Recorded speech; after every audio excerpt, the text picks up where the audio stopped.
When the market crashes, it functions like a contagion. As red candles stack up, biological panic takes over, and suddenly an entire crowd is running in the same direction to escape. This is the result of loss aversion, a survival mechanism that makes the pain of losing $100 feel twice as intense as the joy of gaining it. Our brains treat a falling portfolio like a physical threat. Take the case of a single mother watching these charts.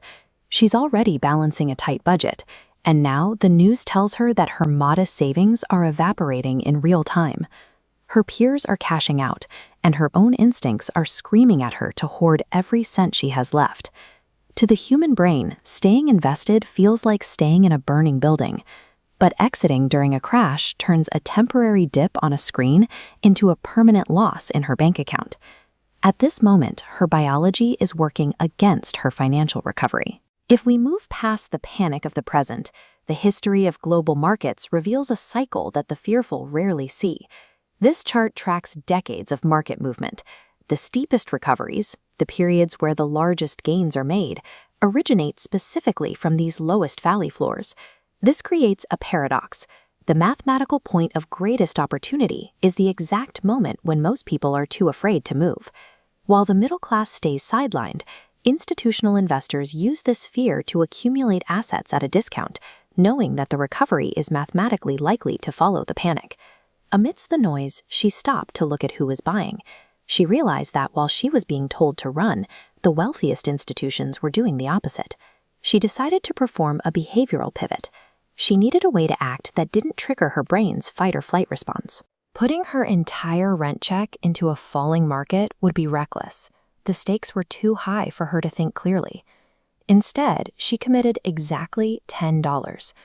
It was an amount so small that it didn't threaten her survival, but large enough to change her status from observer to owner. This $10 move was designed to lower the stakes. By investing a negligible amount, she tricked her fear center into letting her enter the market while everyone else was paralyzed. Once the transaction was live, the friction of the unknown began to fade. She was no longer watching the crash from the outside. She was part of the process. She followed this with a new rule. Every day, she would learn one basic concept.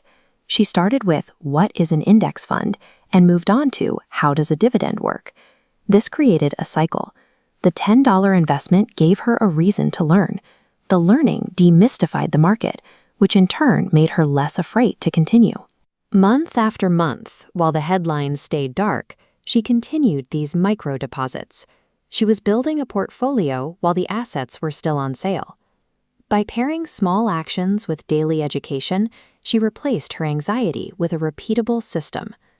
Eventually, the selling stopped, the crisis ended, and the economy began its standard slow climb upward.